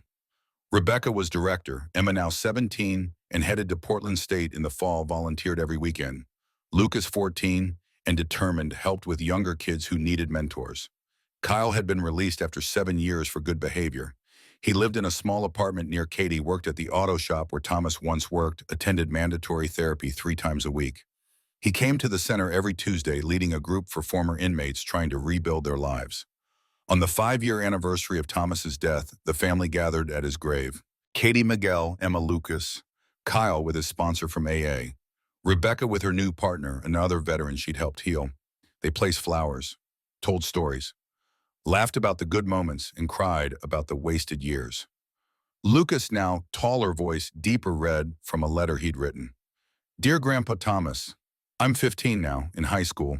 Still want to be a Marine, not because of the violence, because of the brotherhood, because of the courage to change, because you showed me that being strong means admitting when you're weak. I miss you, but I see you every day. In the center, in Uncle Kyle's face when he talks to troubled kids, in Mom's patience, in the family you built at the very end. Semper Fi, Grandpa. Emma spoke next. I start college next month, social work major like we planned. I want to help veterans like you needed help, like all the broken warriors who can't find their way home. The center helped me understand that helping people isn't about fixing them. It's about being there, being present. That's what you did, Grandpa. In your last year, you were there, and that changed it everything. Kyle stood a hand steady. 5 years clean, no violence, no crime, no arrests. I work, I pay taxes, I help kids avoid the mistakes I made. And every day I think about what you said in that courthouse, that it's never too late to change, that I'm better than I think. Most days I believe it. Hard days I come here and remember you believed it first. Thanks for not giving up, Dad, even when I gave you every reason. Katie was last. She knelt by the headstone, touched the engraved letters of his name. 5 years feels like yesterday and forever. The center helps 30 veterans a week now. We've prevented 4 suicides, helped 20 families reconcile, all because you showed us it's possible, that broken people can heal if someone just shows up. You showed up, finally, at the end, and it saved us all. Kyle's sober, Emma's going to college. Lucas knows his heritage. I'm whole again. Rest easy, Dad. Semper Fi. They stood together, 5 years of healing visible in their faces, still broken in places, still carrying scars, but healing. Together, as family. Rebecca placed a final item on the grave, a photo of Thomas in his dress blues, taken at Frank's funeral, standing at attention despite dying. He wore violence for 20 years. Thought it defined him, but it didn't. This did. She gestured to the family around her. This love, this forgiveness, this second chance, that's who Thomas Brennan really was. Not the mistakes, not the violence, the choice to change when change seemed impossible. As they walked away, a young veteran approached the grave. Maybe 25 prosthetic, arm-visible eyes carrying that familiar weight. He stood at attention, saluted the headstone, spoke quietly. "Thank you, sir. The center saved my life. Rebecca helped me, but she said you showed her how. How to help broken warriors come home. I'm home now, because of you. Semper Fi." The veteran left flowers he'd brought. The cycle continued. Warriors helping warriors. Broken people healing broken people. Thomas's legacy spreading like ripples from a stone dropped in dark water. At Cannon Beach, where Thomas and Katie had ridden that last time, a small memorial plaque now marked the spot. Placed by the family, visited by strangers who read the words and understood. Thomas Ghost Brennan, 1955-2024, U.S. Marine Corps, Vietnam veteran, father, grandfather, brother. He learned late, but he learned well. It's never too late to come home. The sun set over the Pacific. Waves rolled in their eternal rhythm. And somewhere in whatever comes after, three brothers finally rested together. Frank Brennan, who'd fought at Normandy and learned to forgive at 92. Vincent Dalton, who'd survived Khe Sanh and died knowing he mattered. Thomas Brennan, who'd spent 50 years running from love and spent his last year running toward it. Warriors, brothers, men who'd carried trauma across decades and oceans and finally at the end found peace.